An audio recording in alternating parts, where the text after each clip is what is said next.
Pemirsa, polemik terkait surat edaran Mahkamah Agung dan juga putusan MK mengenai upaya hukum peninjauan kembali atau PK berimplikasi pada upaya penegakan hukum terhadap para terpidana. Dan di sisi lain, adanya perbedaan pendapat antara dua lembaga tinggi negara ini dikhawatirkan dijadikan celah hukum para terpidana, khususnya terpidana mati, gembong narkoba untuk menghindar dari eksekusi. Surat edaran Mahkamah Agung tentang aturan peninjauan kembali atau PK yang hanya boleh diajukan sekali ternyata belum dapat dijadikan aspek hukum oleh Kejaksaan Agung untuk segera mengeksekusi beberapa terpidana narkoba. Pasalnya, Kejaksaan Agung saat ini justru memilih menunggu aspek yuridis terpidana bisa terpenuhi secara keseluruhan. Pengamat hukum pidana Asep Iwan Iriawan mengatakan munculnya putusan MK yang membolehkan PK diajukan berulang kali berpotensi disalahgunakan para terpidana dan menimbulkan ketidakpastian hukum. Namun anggapan ini dibantah mantan Ketua MK Hamdan Zulfa yang menyebut kepastian hukum didapat dari putusan kasasi yang memiliki hukum pasti.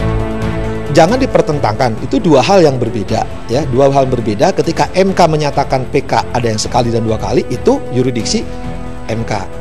MA berpatokan kepada undang-undang MA sendiri, undang kesusahan kehakiman MA, bahwa MA ini rumah tangga saya sendiri, rumah tangga sendiri diatur oleh undang-undang tersendiri sesuai perintah konstitusi 24 ayat 5, ya saya punya aturan sendiri gitu kan. Nah sekarang apakah MK bisa memaksa? Tidak ada Mahkamah Agung untuk menurut terhadap putusan yang disebut oleh MK. Bagi siapapun yang belajar hukum dan menjadi sarjana hukum, putusan kasasi itu putusan yang memiliki kekuatan hukum pasti. Di situ ada kepastian hukumnya. Setelah putusan kasasi, bagi melaksanakan eksekusi, ya silakan laksanakan. Dan putusan kasasi itu putusan yang memiliki kekuatan hukum pasti. Polemik terkait PK ini berawal dari putusan MK nomor 34/PUU/11 tahun 2013 tanggal 6 Maret yang mengabulkan permohonan mantan Ketua KPK Antasari Ashar. Terpidana 18 tahun kasus pembunuhan di Rut PT Raja Wali Putra Banjaran Nasruddin Zulkarnain ini berniat mengajukan kembali PK kedua atau PK atas PK, namun terganjal oleh ketentuan pasal 268 ayat 3 KUHP yang belakangan dibatalkan MK. Putusan MK bertujuan untuk memberikan keadilan bagi para terpidana melalui temuan bukti baru atau novum. MK juga beranggapan aturan pembatasan PK tidak memiliki kekuatan hukum mengikat jika dimaknai tidak dikecualikan terhadap alasan ditemukannya bukti baru.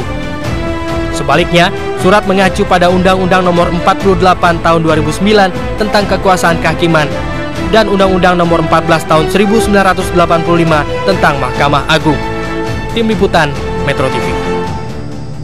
Ya pemirsa, polemik pembatasan PK itulah yang akan kita bahas pada pagi hari ini, dan sudah ada dua narasumber di studio Metro TV pada pagi ini. Sebelah saya ada Pak Marwarar Siahaan, mantan Hakim MK, dan juga ada Pak Gayus Lumbun, Hakim MA. Selamat pagi Bapak-Bapak, bagaimana kabarnya?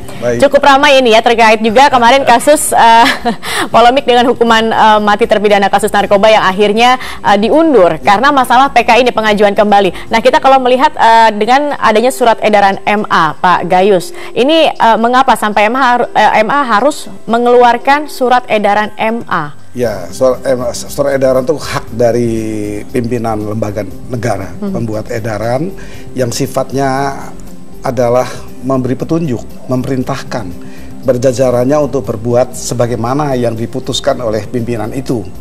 Itu sifat dari sebuah SEMA atau surat edaran. Tapi di latar belakang untuk mengeluarkan SEMA ini sendiri apa? Sebelumnya kan kami ini melakukan berbagai rapat-rapat pleno atau rapat lengkap kamar pidana di beberapa tempat karena tidak cukup sekali. Isinya adalah memutuskan bahwa menyikapi putusan MK itu PK bisa dilakukan menurut putusan MA untuk mengisi kekosongan hukum atau norma itu sebelum yang berhak berkompetensi membuat putusan mengisi norma baru itu DPR pemerintah demi kelancaran peradilan. Itu undang-undangnya ada, diatur di pasal 90-an itu ya, di Undang-Undang Kehakiman 97 tidak salah. Nah, berkaitan dengan itu pleno memutuskan ya paling dekat dengan putusan MK itu adalah 2 kali Karena MK mengatakan bisa dilakukan lebih dari 1 kali. Karena terlalu panjang ya tidak berkepastian, kemudian juga dipakai celah oleh berbagai terpidana, termasuk pidana mati. Maka diputuskan waktu itu adalah lebih dari sekali sebagai putusan MK. Kan MK itu tidak boleh membuat norma baru.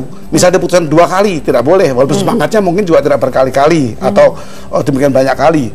Tetapi lebih dari sekali untuk koreksi. Siapa menyangka nanti ada kesalahan penerapan vonis dari hakim-hakim juga, sehingga diberi 2 kali kalau muncul bukti baru. Kalau ada novum. Ada novum, ada 3 hal, bukan novum saja. Apa saja? Ada novum, ada bukti bertentangan satu dengan yang lainnya, dan adanya kelalaian hakim yang nyata. Karena hakim juga manusia, bisa juga salah. Jadi diberi kesempatan ulang 1 kali lagi saja menurut pendapat pleno kamar waktu itu. Tapi kan ini sifatnya baru kamar, belum pleno MA secara keseluruhan. Karena kalau mengacu kepada Undang-Undang Kehakiman dan Undang MA, yang mengatur PK sekali itu kan ada berapa PK, tidak hanya pidana. Ada perdata, ada tun, dan ada yang lain, agama misalnya. Nah, kemudian PK ini memang sudah diatur oleh MK, dan MK itu harus dihormati putusannya, itu persoalannya. Nah, kemudian yang muncul adalah mekanisme apa yang digunakan, instrumen apa digunakan, apakah SEMA atau PERMA. Secara pribadi saya mengatakan ya dengan PERMA, karena PERMA diakui oleh undang-undang, ya ada kekuatan hukum dan bukan sifatnya putusan orang. Lalu dibawa kepada pleno yang lain dan nanti akan disahkan. Seperti DPR mungkin dengan paripurna, di komisi bawa ke paripurna, kemudian menjadi sebuah putusan lembaga. Kalau SEMA ini keputusan orang, ini beberapa pimpinan saja yang dibuat aturan, kemudian saya akhirnya kalau mendengar tadi ulasan Metro bahwa Kejaksaan Agung menunda dan memikir, itu sangat tepat. Kenapa? Hati-hati risiko kesalahan terutama terhadap pidana mati, dia kan matinya orang. Tapi beberapa sudah meminta gerasi kemarin ini. Artinya kalau gerasi itu sudah mengakui ada kesalahan seperti itu. Tidak juga. Itu pemahaman yang agak keliru. Gerasi tidak selalu mengaku kesalahan, tapi upaya hukum yang diberikan oleh undang-undang itu gerasi itu. Baik oleh terpidana maupun oleh keluarganya.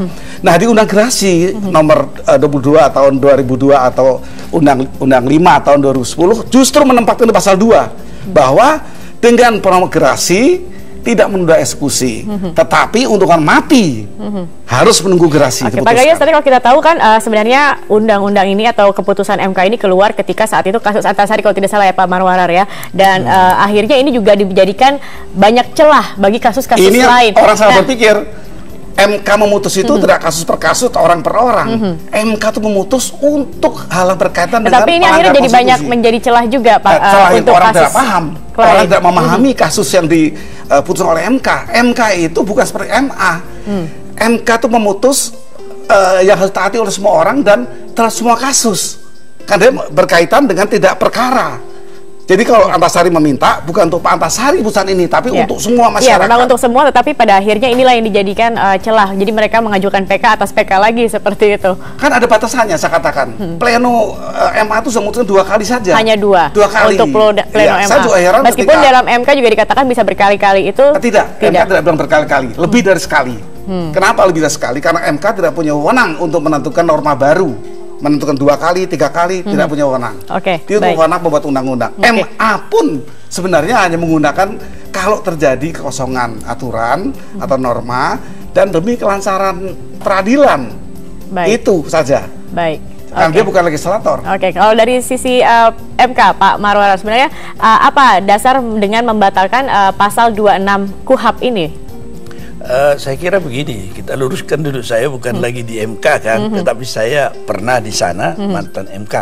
Kalau saya melihat begini saja, polemik yang menghangat ini sebenarnya karena terjadi 2 pemahaman yang tidak bertemu satu sama lain. Saya selalu ingat betul ini apa yang dikatakan seorang penulis ini, namanya Boaventura de Sousa Santos. Itu dia menulis buku tentang toward a new common sense gitu. Maka kalau ada pergeseran paradigma dan kemudian pengambil kebijakan ternyata membuat kebijakan atau keputusan-keputusan dengan paradigma lama, ini akan bisa menimbulkan krisis.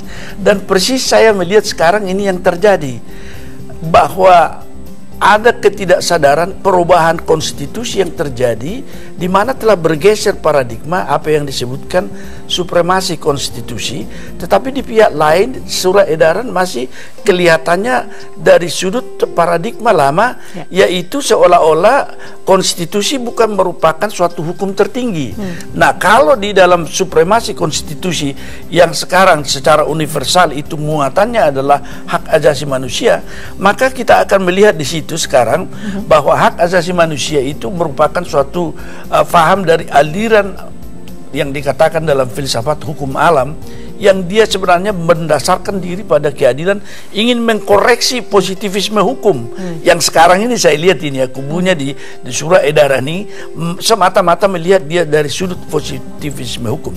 Tadi misalnya dikatakan oleh Pak Asep, itu saya agak jauh pendapatnya sekarang dengan Pak Asep, biasanya kita sama-sama ini. Yakni dia melihat seolah-olah Mahkamah Agung itu tidak tunduk kepada konstitusi yang kita katakan tadi. Jikalau memang hukum tertinggi adalah konstitusi, maka ukurannya sekarang diletakkan kepada konstitusi itu yang tadi saya katakan dia syarat dengan HAM yang mengkoreksi positivisme hukum itu. Oleh karena itu, ketika kita melihat sekarang ada pergeseran yang terjadi seperti ini, maka norma yang dihapus, bukan dihapus lah dikatakan ya, dinyatakan inkonstitusional dan tidak mengikat itu satu kali itu, tidak harus kita tafsirkan berkali-kali sehingga seolah-olah goncang keadaan. Ini kan tidak demikian keadaannya, tapi diseret ke arah sana. Nah, saya seandainya pun melihat putusan Mahkamah Konstitusi, pertimbangannya sudah bagus. Memang saya kalau ada di sana agak sedikit berbeda, yaitu saya akan mengatakan bahwa dia inkonstitusional bersyarat. Seharusnya kalau di bidang HAM, barangkali ini paradigma ini juga bergeser ketika masuk hak asasi manusia dalam konstitusi, dia sedikit memberikan diskresi yang sangat luas kepada hakim MK, sehingga dia boleh sebenarnya memberikan, tadi Pak Gayus mengatakan dia tidak boleh merumuskan norma, tetapi dia bisa merumuskan syarat-syarat, dan itulah sebenarnya diatur lagi lebih detail seperti itu. Ya, sedikit memberikan syarat apa sebagai suatu clue atau petunjuk kepada pembuat undang-undang. Tetapi sedikit lagi nih, ketika ini harus dilaksanakan dengan revisi undang-undang, tetapi itu makan waktu. Sebenarnya delegasi daripada rule making power itu diberikan kepada Mahkamah Agung untuk mengatur dan membuat norma semacam ini, sementara undang-undang belum dilakukan, tapi dikeluarkannya melalui suatu skema yang menurut saya bukanlah sesuatu yang ada di dalam sistem hukum dan peraturan perundang-undangan. Oke, baik. Nanti kita lanjutkan kembali. Ini juga kemarin ada sempat ucapan Pak Gayus yang mengatakan bahwa MK mengatakan bahwa MA ini sepertinya melakukan perlawanan atau membangkang seperti itu. Benarkah seperti ini? Nanti kita akan membahasnya. Pemirsa tetap bersama kami di Bincang Pagi.